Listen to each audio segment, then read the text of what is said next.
guys, welcome back to my channel, and today I'm going to show you the most easiest way to make pesto. You can note down the ingredients and pause the video if you want.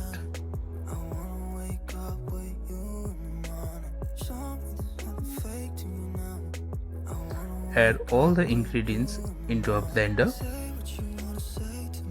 If you don't have pine nuts, you can use walnuts and even almonds. Now it's time to blend everything together.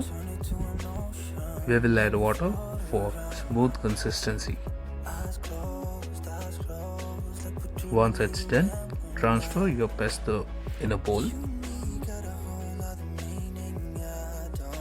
Now we will add additional 50 ml of olive oil in the pesto. That will really emulsify the flavor and thicken your pesto sauce. So I'm adding a 1 tablespoon of Parmesan powder.